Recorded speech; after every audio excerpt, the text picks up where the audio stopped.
ಹರೇ ರಾಮ ಹರೇ ರಾಮ.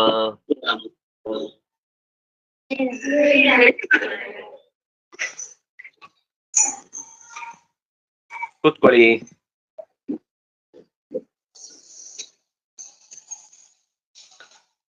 ಕುಕ್ಕಣಿ.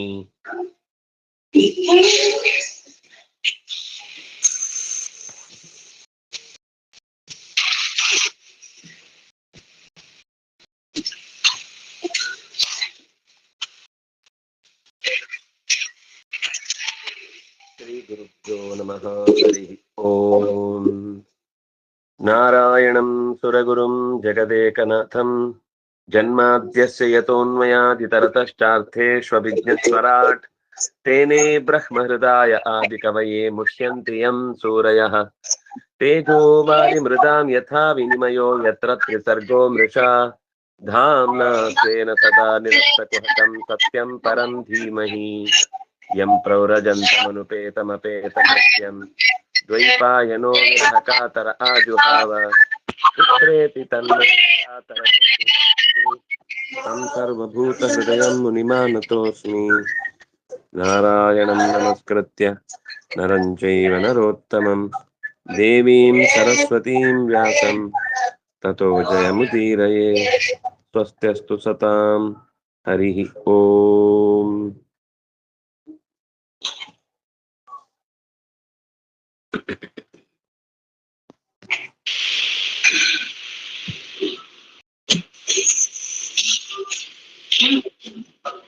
ಮನು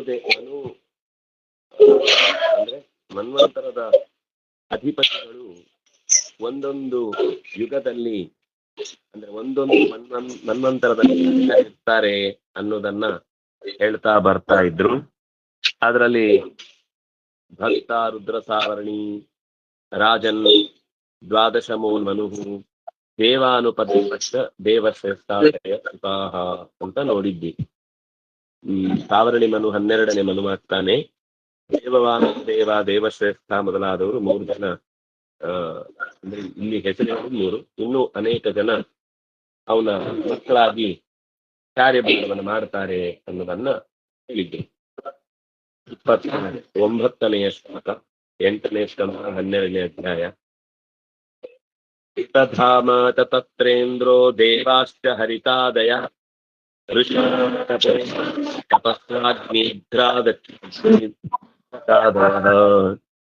ಈ ಮನ್ವಂತರದಲ್ಲಿ ಋತಧಾಮ ಅನ್ನುವವನು ಇಂದ್ರನಾಗಿ ಕಾರ್ಯ ನಿರ್ವಹಣೆ ಮಾಡುತ್ತಾನೆ. ಹರಿತರು ಅಲ್ಲ, ಹರಿತಾಹ ಅಂತ ಹೆಸರು. ಹರಿತಾಹ ಅನ್ನುವರು ಆಗ ದೇವತೆಗಳಾಗಿ ಕೆಲಸ ಮಾಡುತ್ತಾರೆ. ಆಮೇಲೆ ತಪೋಮೂರ್ತಿ, ತಪಸ್ವಿ, ಅಗ್ನಿಧ್ರಕ ಮೊದಲಾದವರೆಲ್ಲ ಸಪ್ತರ್ಷಿಗಳಾಗಿ ಆಗ ಕಾರ್ಯನಿರ್ವಹಣೆ ಮಾಡ್ತಾರೆ. ಸ್ವಧಾಮತ್ಯೋ ಹರೇರವಶಸ್ಸಾಭೈಷ್ಯ ತನ್ಮನೋಃ ಅಂತರಂ ಸುತೋ ವಿಭು. ಸುನೃತಾ ದೇವಿಯಲ್ಲಿ ಸತ್ಯಸಹನಿಂದ ಸ್ವಧಾಮ ಅನ್ನುವ ಹೆಸರಿನಿಂದ ಶ್ರೀಹರಿ ಅವತರಿಸಿ ಬರ್ತಾನೆ. ಇವನು ರುದ್ರ ಸಾವರಣಿ ಮನ್ವಂತರವನ್ನು ಅಂದ್ರೆ ರುದ್ರ ಸಾವರಣಿಗೆ ಸಹಾಯಕ್ಕೆ, ಅವನ ರಕ್ಷಣೆಗೆ ಭಗವಂತ ಈ ರೂಪದಿಂದ ಬಂದು ಸಹಾಯ ಮಾಡ್ತಾನೆ. ಹೇಗೆ ಯಜ್ಞನಾಮಕನಾಗಿ ವೈವಸ್ವತ ಮನುವಿಗೆ ಸಹಾಯ ಮಾಡಿದ್ನೋ ಹಾಗೆ ಸ್ವಧಾಮ ಅನ್ನುವ ಹೆಸರಿನಿಂದ ಈ ಮನ್ವಂತರದಲ್ಲಿ ಭಗವಂತ ಅವನಿಗೆ ಸಹಾಯ ಮಾಡ್ತಾನೆ ಅನ್ನೋದನ್ನ ಹೇಳಿದ್ರು. ಮನುಸ್ತ್ರಯೋದಶೋ ಭಾವ್ಯೋ ದೇವಸಾವರ್ಣಿರಾತ್ಮವಾನ್ ಚಿತ್ರಾದ್ಯ ಸಾವರ್ಣಿ ದೇವಜಾ. ಮನೋಬಲವುಳ್ಳಂತಹ ದೇವಸಾವರ್ಣಿ 13ನೇ ಮನು. ಯಾಕೆ ಅವನಿಗೊಂದು ವಿಶೇಷ ಸ್ಥಾನ ಅಂತಂದ್ರೆ, ಎಲ್ಲರೂ ವಿಶಿಷ್ಟವೇ, ಒಂದೊಂದು ದೃಷ್ಟಿಯಿಂದ ಒಬ್ಬೊಬ್ಬರಲ್ಲಿ ಒಂದು ವೈಶಿಷ್ಟ್ಯ ಕಾಣುತ್ತೆ. ಇವನು ಈ ಮನ್ವಂತರದಲ್ಲಿ ಅಂದ್ರೆ ಇದು ಸೃಷ್ಟಿಯ ಒಂದು ಹಂತದ ಚತುರ್ಮುಖನ ಕೊನೆಯ ದಿನಗಳಿಗೆ ಹತ್ತಿರ ಬಂದಾಗ ಅನೇಕ ವ್ಯತ್ಯಯಗಳು ಉಂಟಾಗುವ ಸ್ಥಿತಿಯಲ್ಲೂ ಕೂಡ ನಿಯಂತ್ರಣದಲ್ಲಿ ಇರಿಸಿ ಲೋಕದ ಧರ್ಮವನ್ನು ಪಾಲಿಸ್ತಾನೆ ಅಂತ ಹೇಳ್ತಾರೆ. ಚಿತ್ರಸೇನ, ವಿಚಿತ್ರ ಇವರೆಲ್ಲ ದೇವಸಾವರಣಿಯ ಮಕ್ಕಳಾಗಿ ಕಾರ್ಯನಿರ್ವಹಿಸ್ತಾರೆ. ದೇವ ಸುಕರ್ಮ ಸುತ್ರಾಮ ಸಂಜ್ಞಾ ಇಂದ್ರೋ ದಿವಸ್ಪತಿ ಭವಿಷ್ಯಂತ್ಯ ಸದಾ. ಸುಕರ್ಮ ಸುತ್ರಾಮ ಇವರು ಮನ್ವಂತರದ ದೇವತೆಗಳು.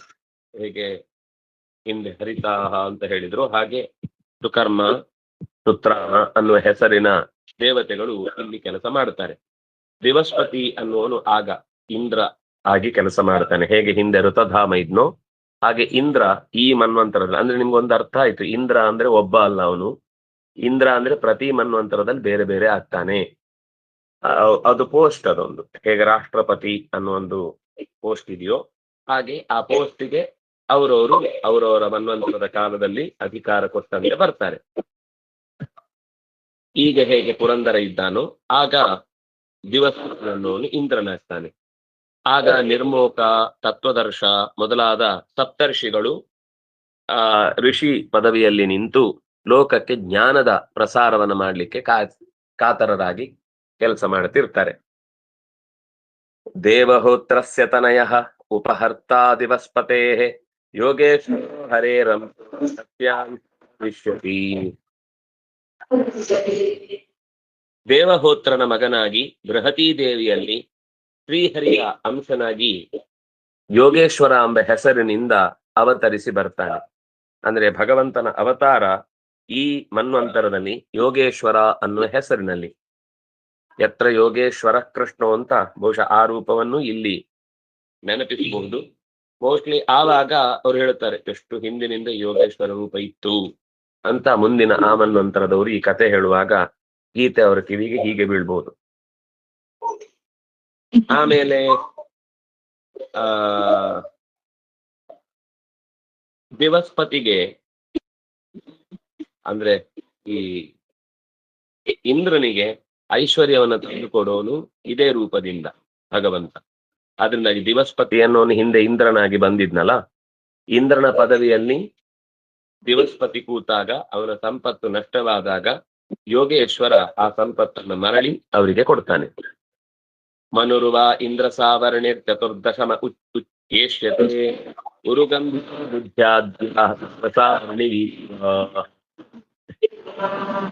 ಇಂದ್ರ ಸಾವರಣಿ 14ನೇವನು. ಅವನು ಉರು ಮತ್ತು ಗಂಭೀರ ಬುದ್ಧಿ ಅಂತ ಅನೇಕ ಜನ ಇದ್ದಾರೆ. ಇವರೆಲ್ಲ ಇಂದ್ರ ಸಾವರಣಿ ದಿವ್ಯಜಾ, ಇಂದ್ರ ಸಾವರಣಿಯ ಮಕ್ಕಳು. ವಿಚಿತ್ರಾಕ್ಷುಷಾ ದೇವಾ ಶುಚಿರಿಂದ್ರೋ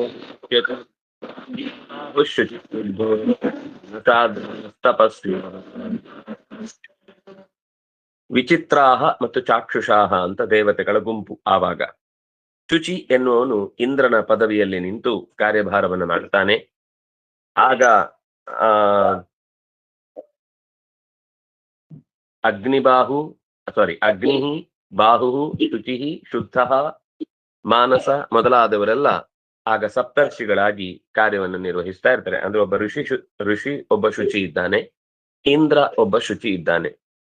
ತತ್ರಾಯಣಸ್ಯ ತನಯೋ ಬೃಹದ್ಭಾನುಸ್ತದಾ ಹರಿ ವಿನಾಯ ಮಹಾರಾಜ.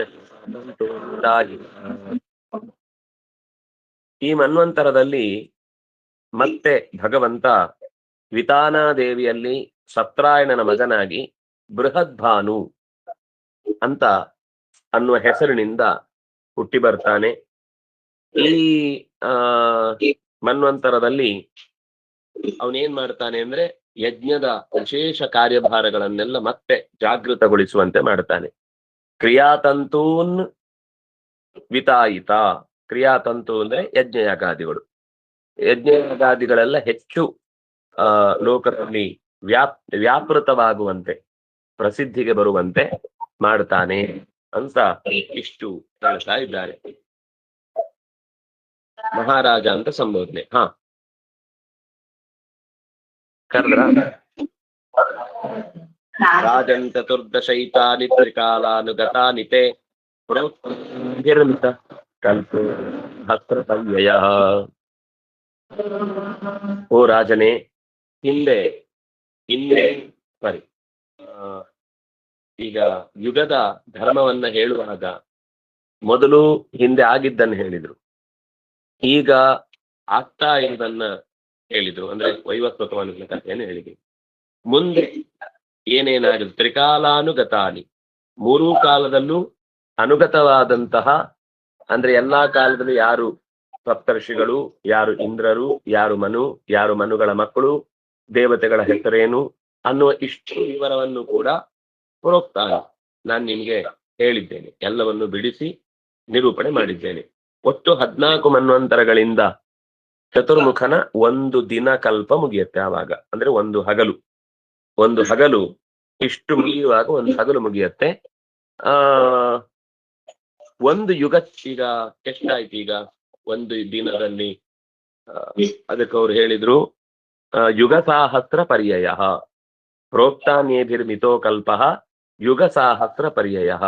ಒಂದು ಚತುರ್ಮುಖನ ದಿನ ಮುಗಿಯುವಾಗ 14 ನಂತರಗಳು ಕಳೆಯುವಾಗ 1000 ಯುಗ ಚಕ್ರ ದಾಟತ್ತೆ. 1000 ಯುಗ ಚಕ್ರ ದಾಟುವುದು ಅಂತಂದ್ರು, ಹಗಲು ಚತುರ್ಮುಖನ ಕಳೆಯುವುದು ಅಂತಂದ್ರು, 14 ಮನ್ವಂತರಗಳು ಮುಕ್ತಾಯ ಆಗುವುದು ಅಂತಂದ್ರು, ದಿನ ಪ್ರಳಯಕ್ಕೆ ಸಂಬಂಧಪಟ್ಟ ಹಾಗೆ ಕಾಲ ಮುಗಿಯುವುದು ಅಂತಂದ್ರು ಒಂದೇ ಅರ್ಥ. ಅಷ್ಟು ದೀರ್ಘ ಕಾಲದಲ್ಲಿ, ಅಂದ್ರೆ ಚತುರ್ಮುಖನ ಒಟ್ಟು 100 ವರ್ಷ ಆಯುಷ್ಯದಲ್ಲಿ ಅವನ ಒಂದು ಹಗಲನ್ನ ನಾವು ದಿನಕಲ್ಪ ಅಂತ ಕರೀತೇವೆ. ಅವನು 100 ವರ್ಷ ಬದುಕ್ತಾನೆ. ಆಮೇಲೆ 8 365 8 100 ಎಲ್ಲ ಇಟ್ಕೊಳ್ಬೇಕು. ಅದ ಆಮೇಲೆ ನೋಡೋಣ. ಒಂದು ದಿನಕಲ್ಪದಲ್ಲಿ ಈಗ ಮತ್ತೆ ಒಂದ್ಸರ್ತಿ ನೆನಪು ಮಾಡ್ಕೊಳ್ಳೋದಾದ್ರೆ 14 ಮನ್ವಂತರಗಳು, ಅಂದ್ರೆ ಅದು 1000 ಚತುರ್ಯುಗ. ಒಂದು ಮನ್ವಂತರದಲ್ಲಿ ಸುಮಾರು 71 ಚತುರ್ಯುಗಗಳಿರ್ತವೆ. ಅದು ಕೆಲವೊಂದ್ ಸರ್ತಿ ಇವರು ಆಚೆ ಈಚೆ ಅಂದ್ರೆ 70 ಚತುರ್ಯುಗ.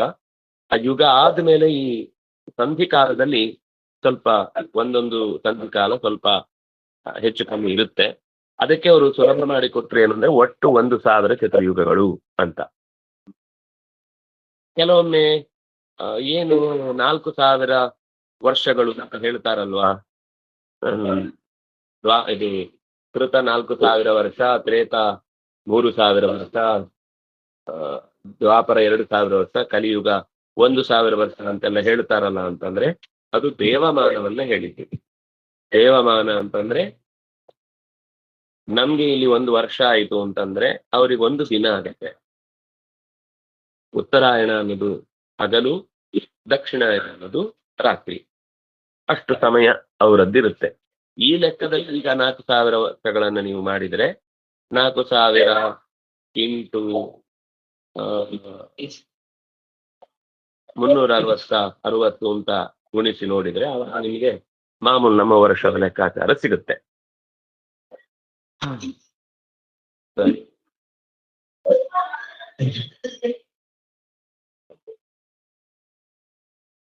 ಮುಂದೆ 13ನೇ ಅಧ್ಯಾಯ ಅಧಿಕಾರದಲ್ಲಿ ಮನ್ವಂತರದ ಅಧಿಪತಿಗಳು ಏನೇನ್ ಮಾಡ್ತಾರೆ ಅದು ಕೆಲಸ ಇರುತ್ತೆ.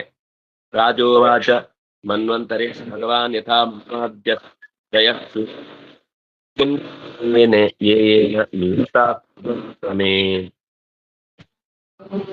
ಪೂಜ್ಯರಾದ ಶುಕಾಚಾರ್ಯರೇ, ಈ ಮನ್ವಂತರದ ಮನುಗಳು ಯಾವ ಕೆಲಸ ಮಾಡ್ತಾರೆ, ಯಾರ್ಯಾರು ಅವರನ್ನ ನಿಯುಕ್ತಿ ಮಾಡ್ತಾರೆ, ಏನೇನು ವೈವಿಧ್ಯಗಳಿವೆ ಹೇಳಿ. ಋಷಿರುವಾಚ ಮನವೋ ಮನುಪುತ್ರಾಶ್ಚ ಮುನಯಶ್ಚ ನದೀಪತೆ ಸರ್ವೇ ಪುರುಷ.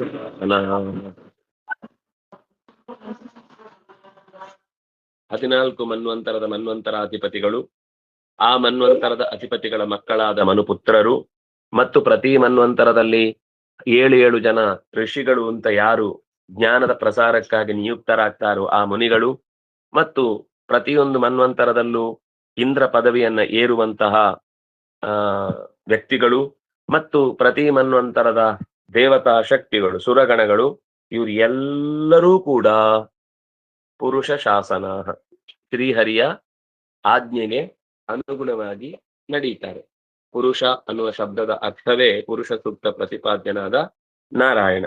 ನಾರಾಯಣನ ಆಜ್ಞಾನುವರ್ತಿಗಳಾಗಿ ಕಾರ್ಯವನ್ನು ಮಾಡ್ತಾರೆ. ಯಜ್ಞಾದಯೋ ಯಾಃ ಕಥಿತಾ ಪೌರುಷ್ಯ ಸ್ತನವೋ ಅನ್ವಾದಯೋ ಜಗದ್ಯಾ ಪ್ರಚೋದಿತಾಃ.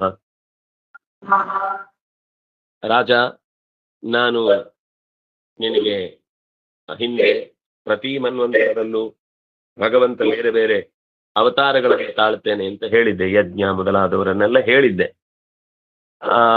ಅಂದ್ರೆ ಪ್ರತಿ ಮನ್ವಂತರದಲ್ಲೂ ಪ್ರತಿ ಮನ್ವಂತರದಲ್ಲೂ ಭಗವಂತನ ಯಾವುದೋ ಒಂದು ಅವತಾರ ಇರುತ್ತಲ್ವಾ, ಆ ಅವತಾರ ಆ ದೇವತೆಗಳಿಗೆ ಆಗ ವಿಶೇಷವಾಗಿ ದರ್ಶನ ಕೊಟ್ಟು ಲೋಕದ ಕಾರ್ಯಭಾರ ನಡೆಯುವುದಕ್ಕೆ ಸಹಾಯ ಮಾಡ್ತಿರ್ತಾರೆ. ಪ್ರತಿ ಮನ್ವಂತರದ ಒಂದು ಭಗವಂತನ ರೂಪ ಇದ್ದೇ ಇರುತ್ತೆ.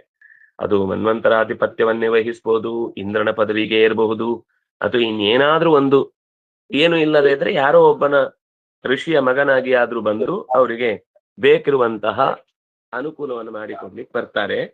ಮನ್ವಾದಯ ಜಗದ್ಯಾತ್ರ ಅಂದ್ರೆ ಈ ಜಗತ್ತನ್ನು ನಡೆಸುವಂತಹ ಕೆಲಸವನ್ನು ಆಭಿಹಿ ಪ್ರಚೋದಿತಾ ನಯಂತಿ. ಪೌರುಷ್ಯ ಸ್ತನವಃ, ಪುರುಷನ ಶರೀರವೆನಿಸಿದಂತಹ ಬೇರೆ ಬೇರೆ ರೂಪಗಳೇನಿವೆ ಇವುಗಳು ಜಗತ್ತನ್ನ ರಕ್ಷಣೆ ಮಾಡುವುದಕ್ಕೋಸ್ಕರ ತಯಾರಾಗಿರ್ತವೆ. ಇವರ ಆಜ್ಞೆಗೆ ಅನುಗುಣವಾಗಿಯೇ ಆಭಿಹಿ ಪ್ರಚೋದಿತಾ ಏವ ಯಜ್ಞಾದಯ ಕರ್ಮ ಕೊಡುವಂತೆ, ಅಂದ್ರೆ ಯಜ್ಞನಾಮಕನಾದ ಪರಮಾತ್ಮನ ಆದೇಶದಿಂದಲೇನೆ ಮನ್ವಾದಿಗಳು ಜಗದ್ಯಾತ್ರಾಂ ನಯಂತಿ, ಜಗತ್ತಿನ ರಕ್ಷಣೆಯನ್ನು, ಜಗತ್ತಿನ ಅಂದ್ರೆ ಜಗದ್ಯಾತ್ರ ಅಂದ್ರೆ ಲೋಕಯಾತ್ರ ಅಥವಾ ಲೋಕದ ಪ್ರಯಾಣ. ಏನದು ಲೋಕಯಾತ್ರಾ ಜೊತೆನ ಪ್ರಸಿದ್ಧೇದ ಕರ್ಮಣ. ಲೋಕಯಾತ್ರ ಅಂತಂದ್ರೆ ಜೀವನ ಸಾಗುವುದು. ಜೀವನ ಸಾಗಬೇಕು ಅಂತಾದ್ರೂ ನಾವೇನಾದ್ರೂ ಚಟುವಟಿಕೆ ಮಾಡ್ಬೇಕು. ದೇವರ ನಂಬ್ತೇವೋ ಬಿಡುತ್ತೋ ಬೇರೆ ಪ್ರಶ್ನೆ. ನಮ್ಮ ಹೊಟ್ಟೆ ತುಂಬಲಿಕ್ಕೋಸ್ಕರ ಆದ್ರೂ ನಾವು ಕೆಲಸ ಮಾಡ್ಬೇಕು. ಸುಮ್ನೆ ಕೂತು ಹೊಟ್ಟೆಗೆ ತಂದು ಹಾಕ್ತಾರೆ ಅಂತಂದ್ರೆ ಹೊಟ್ಟೆ ಮಾತ್ರ ಬರುತ್ತೆ, ತಲೆ ಬರಲ್ಲ. ಅದರಿಂದ ಏನು ಲೋಕಕ್ಕೂ ಲಾಭ ಇಲ್ಲ, ಅವನು ಭೂಮಿ ಭಾರ ಅನ್ನದಂಡ ಆಗೋಗುತ್ತೆ. ಆದ್ರಿಂದಾಗಿ ನಿನ್ನ ವ್ಯಕ್ತಿಗತವಾದ ಜೀವನ ಸಾಗಿಸ್ಲಿಕ್ಕಾದ್ರೂ ಕೂಡ ನೀನು ಕರ್ತವ್ಯದಲ್ಲಿ ತೊಡಗಬೇಕಪ್ಪ ಅಂತ ಕೃಷ್ಣ ಹೇಳಿದ್ದ ಮಾತಿನಂತೆ ಈ ಎಲ್ಲ ದೇವತೆಗಳು ಜಗದ್ಯಾಸ್ತ್ರಾಂ, ಜಗತ್ತಿನ ಯಾತ್ರೆಯನ್ನು, ಲೋಕದ ಸಹಜವಾದ ಕರ್ತವ್ಯವನ್ನು ಭಗವಂತನ ಆಜ್ಞೆಗೆ ಅನುಸರಿಸಿಯೇ ಕರ್ತವ್ಯವನ್ನು ನಿರ್ವಹಿಸುತ್ತಾರೆ. ಚತುರ್ಯುಗಾಂತೆ ಕಾಲೇನ ಗ್ರಸ್ತಾಶು ತಪಸಾರುಷೋ ಪಶ್ಯನ್ ಯಥೋ ಧರ್ಮ ಸನಾತನಃ. ಸಪ್ತರ್ಷಿಗಳು ಮೊದಲಿಗೆ ದಿನಕಲ್ಪದ ಕೊನೆಯಲ್ಲಿ ಪ್ರಳಯ ಕಾಲದಿಂದ ಮರೆಯಾಗಿದ್ದಂತಹ ಸಮಸ್ತ ವೇದ ಸಮೂಹವನ್ನ ತಪಸ್ಸಿನಿಂದ ಮತ್ತೆ ವಾಪಸ್ ತಂದ್ಕೊಳ್ತಾರೆ. ಅಂದ್ರೆ ಪ್ರಳಯ ಮುಗಿದು ಸೃಷ್ಟಿಯ ಆರಂಭದ ಕಾಲದಲ್ಲಿ ಅವರಿಗೆ ಕೆಲಸ ಏನು ಅಂತಂದ್ರೆ, ಪ್ರತಿ ಚತುರ್ಯುಗದ ಕೊನೆಯಲ್ಲಿ ಒಂದಿಷ್ಟು ಜ್ಞಾನದ ಕೊಂಡಿ ತಪ್ಪಿ ಹೋಗಿದ್ದನ್ನ ವಾಪಸ್ಸು ತರಿಸಿಕೊಡ್ಲಿಕ್ಕೆ ಪ್ರಯತ್ನ ಪಡ್ತಾ ಇರ್ತಾರೆ.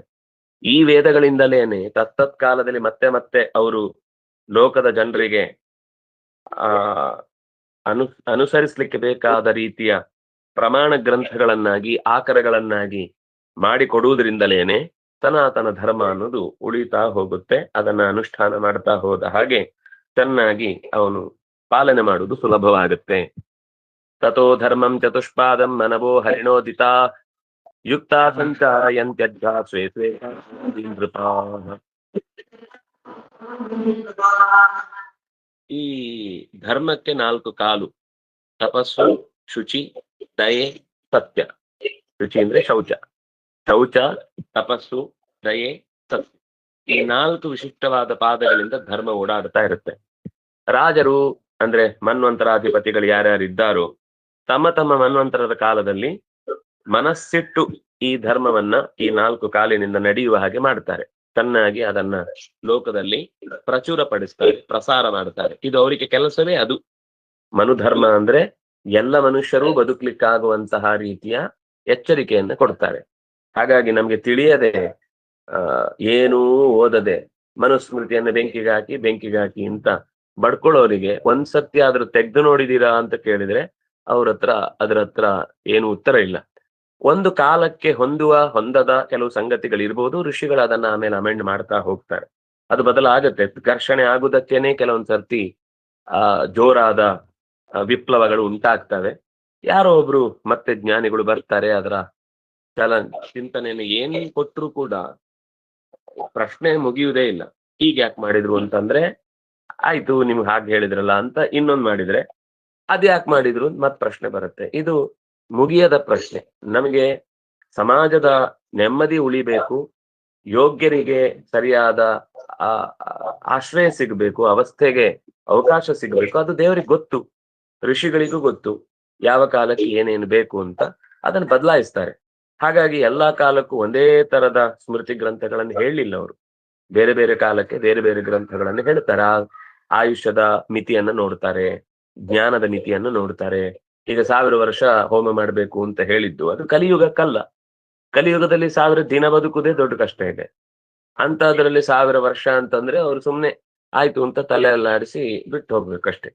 1000 ಗಂಟೆ ಹೇಳಿದ್ರೇನೆ ನಮ್ಗೆ 1 ಗಂಟೆ ಕೂತ್ಕೊಂಡು ಅಭ್ಯಾಸ ಮಾಡೋದೇ ಕಷ್ಟ ಉಂಟು. ಇನ್ನು ಬಿಡದೆ 1000 ವರ್ಷದ ಕತೆ ಕೇಳಿದ್ರೆ ಅಲ್ಲೇ ತಲೆ ತಿರುಗಿ ಬೀಳ್ತಾನೆ. ಅವ್ರಿಗೆ ಗೊತ್ತು.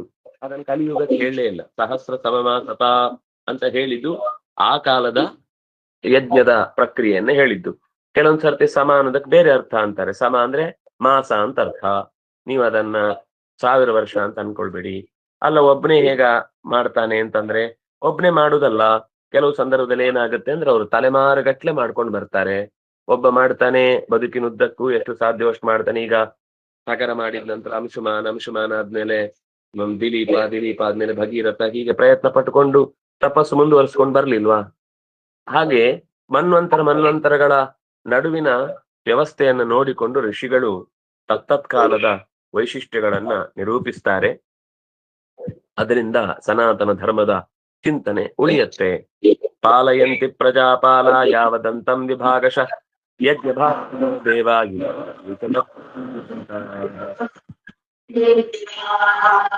ಬಳಿಕ ಮನುಪುತ್ರರು ಮತ್ತು ಅವರ ಸಂತತಿ ಏನಿದೆ, ತಮ್ಮ ತಮ್ಮ ಕಾಲದಲ್ಲಿ ಆ ಮನ್ವಂತರದ ಕೊನೆಯ ತನಕವೂ ಕೂಡ ಭೂಮಿಯಲ್ಲಿ ದೇವರನ್ನು ತಿಳಿಯುವುದಕ್ಕೆ ಬೇಕಿರುವ ಧರ್ಮದ ಬೇರನ್ನ ಗಟ್ಟಿ ಉಳಿಯುವಂತೆ ಮಾಡ್ತಾರೆ.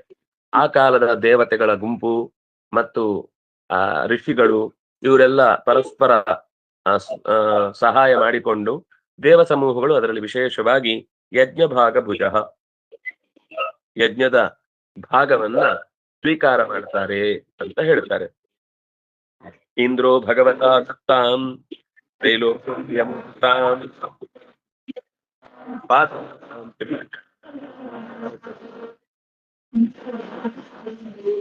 ಇಂದ್ರನು ಭಗವಂತನ ಆದೇಶದಿಂದ ಕಾರ್ಯವನ್ನು ನಡೆಸ್ತಾ ಇರ್ತಾನೆ. ಅವನು ಅನುವು ಮಾಡಿಕೊಟ್ಟ 3 ಲೋಕದ ಐಶ್ವರ್ಯವನ್ನ ಅನುಭವಿಸ್ತಾನೆ ಮತ್ತು 3 ಲೋಕಗಳನ್ನು ಕಾಪಾಡುವ ಕರ್ತವ್ಯವನ್ನ ಚತುತಪ್ಪದೆ ಮಾಡ್ತಾನೆ. ಲೋಕದಲ್ಲಿ ತತ್ತತ್ ಕಾಲದಲ್ಲಿ ಕಾಮಂ ಲೋಕೆ ಪ್ರವರ್ಷತಿ, ಮಳೆ ಬೆಳೆಯನ್ನ ಕೊಡುವುದು ಇಂದ್ರನ ಕಾರ್ಯಭಾರ. ಹಾಗಾಗಿ ಇಂದ್ರನಿಗೆ ವರ್ಷಾಧಿಪತಿ ಅಂದ್ರೆ ಪರ್ಜನ್ಯ ಅಂತ ಒಬ್ಬ ಇದ್ದಾನೆ, ಮಳೆ ಕೊಡುವವನು. ಆದ್ರೆ ಇವನು ಹೇಳಿದ್ಮೇಲೆ ಕೊಡುದು. ಇವನು ಹೇಳದೇ ಇದ್ರೆ ಅವನೇ ಬಂದು ನನ್ಗೆ ಇವತ್ತು ಕೆಲಸ ಬೇಗ ಬೇಗ ಮಾಡಿ ಮುಗಿಸ್ಕೊಂಡು ಮನೆಗೆ ಹೋಗ್ತೇನೆ ಅಂದ್ರೆ ಗಡಿಬಿಡಿ ಮಾಡ್ಲಿಕ್ಕೆ ಬಿಡಲ್ಲ ಅವನಿಗೆ. ಕೈನಾಕು, ನಿನ್ನ ತಂಬಿಡು, ಮುಖ ತೋರಿಸು, ಅದೆಲ್ಲ ಕರೆಕ್ಟ್ ಆಗಿದೆ ಅಂತಂದ್ರೆ ನನಗೂ ಕರೆಕ್ಟ್ ಆಗಿ ಕೊಡ್ಬೇಕು ಅಂತ ಅನ್ಸಿದ್ರೆ ಆಯ್ತು ಅಂತ ಆಮೇಲೆ ಕ್ಲಾಸ್ ಒಳಗೆ ಬಿಡ್ತಾನೆ. ಹೊರತು ಅದಕ್ಕಿಂತ ಮುಂಚೆನೆ ನಾನೇ ಹೋಗಿ ಮಾಡ್ತೇನೆ ಅಂತಂದ್ರೆ ಯಾವ ದೇವತೆಗಳು ಕೂಡ ಇಂದ್ರನ ಆಣತಿಯನ್ನ ಮೀರಿ ಕೆಲಸ ಮಾಡಲ್ಲ. ಹಾಗಾಗಿ ಅವನಿಗೆ ಏನು ಮಳೆಯ ಅಧಿಪತಿ ಅಂತನೂ ಗುರುತಿಸ್ತಾರೆ. ಜ್ಞಾನಂ ಚಾತುರ್ಯುಗಂ ಬ್ರೂತೆ ಹರಿಸಿದ್ಧ ಸ್ವರೂಪ ದೃಕ್ ಕರ್ಮ ಯೋಗಂ ಯೋಗೆ ಉಪದೃಕ್. ಪ್ರತಿ ಯುಗದಲ್ಲೂ ಕೂಡ ಚಾತುರ್ಯುಗಂ, ಪ್ರತಿ ಚತುರ್ಯುಗದ ಗುಂಪಿನಲ್ಲೂ ಕೂಡ, ಅಂದ್ರೆ ಪ್ರತಿ ಯುಗ ಅಂದ್ರೆ ಈ 4 ಯುಗ ಅಂತಲ್ಲ, ಪ್ರತಿ ಯುಗದ ಗುಂಪಿನಲ್ಲೂ ಕೂಡ ಹರಿಹಿ ಭಗವಂತನು ಕಪಿಲಾದಿ ರೂಪಗಳಿಂದ ಸಿದ್ಧ ರೂಪ ದೃಕ್, ಏನು ಪಡೀಬೇಕು ಅದನ್ನ ಪಡೀಲಿಕ್ಕೆ ಬೇಕಿರುವ ದಾರಿಯನ್ನ ಹುಡುಕಿ ಕೊಡ್ಲಿಕ್ಕೋಸ್ಕರ ಯೋಗದ ಅದು ಜ್ಞಾನ ಯೋಗವೋ, ಕರ್ಮಯೋಗವೋ, ಗಾನ ಯೋಗವೋ, ಭಕ್ತಿ ಯೋಗವೋ, ಒಟ್ಟಂತೂ ಯೋಗ. ಅದು ಹೆಚ್ಚಿಭಂ ಅಂತ ಭೋಗ ಆಗಲ್ಲ, ಊಟ ಮಾತ್ರ ತಿನ್ನುದು, ಕೇಳಲಿಕ್ಕಿಲ್ಲ, ಉಣ್ಲಿಕ್ಕಿಲ್ಲ. ನಮ್ದು ಭೋಗ ಯೋಗ ಆದ್ರೆ ಅದು ಕೇವಲ ದೇಹ ಹಾಳಾಗುತ್ತೆ ಹೊರತು ಅದರಿಂದ ಜ್ಞಾನವನ್ನು ಪಡಿಲಿಕ್ಕಾಗುದಿಲ್ಲ. ದತ್ತಾತ್ರೇಯ ರೂಪದಿಂದ ಯೋಗೇಶ್ವರ ಅಂತ ಆ ರೂಪವನ್ನ ಹೇಳಿದ್ದು. ಸಿದ್ಧ ರೂಪ ಅನ್ನೋದು ಕಪಿಲನಿಗೆ ಹೇಳಿದ್ದು, ಯೋಗೇಶ ರೂಪ ಅನ್ನೋದು ಧನ್ವಂತರಿಗೆ ಹೇಳಿದ್ದು. ಈ ಧನ್ವಂತರಿ ರೂಪಧಾರಿಯಾಗಿ ಯೋಗಶಾಸ್ತ್ರವನ್ನು ಋಷಿರೂಪಧರ ಇಬ್ರು ಕೂಡ, ಕಪಿಲಾಗ್ಲಿ ದತ್ತಾತ್ರೇಯನಾಗ್ಲಿ ಋಷಿ ರೂಪದಿಂದ ಯೋಗಶಾಸ್ತ್ರವನ್ನು ಕರ್ಮ ಚಿಂತನೆಯನ್ನು ಲೋಕಕ್ಕೆ ಬೋಧಿಸ್ತಾರೆ. ಸರ್ಗಂ ಪ್ರಜೇಶ ರೂಪೇಣ ದಸ್ಯೂನ್ ಹಂತ್ಯ ತ್ವರಾಡ್ವಪು ಕಾಲರೂಪ ಸರ್ವೇಶ.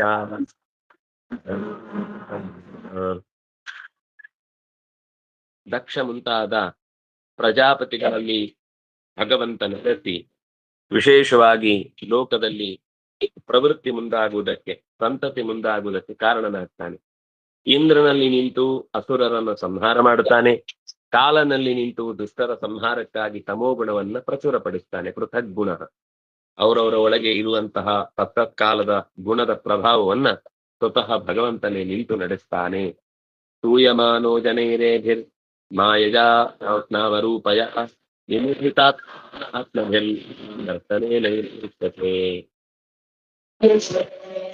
ಋಷಿಗಳು ಜನರಿಂದ ನಿರಂತರ ಅಂದ್ರೆ ಕಾಣಿಸ್ತಾರೆ, ಅದರಿಂದಾಗಿ ಸ್ತುತಿ ಮಾಡ್ತಾರೆ.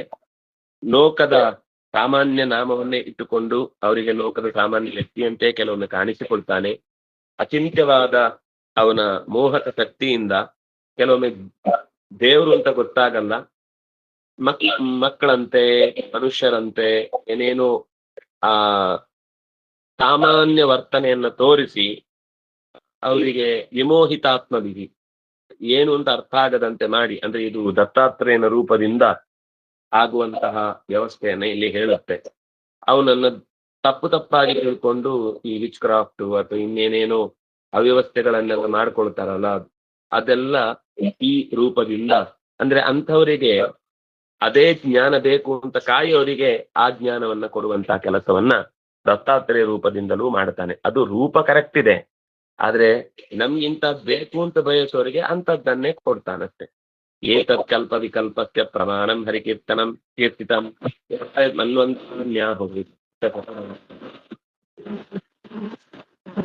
ನಾನು ನಿಮಗೆ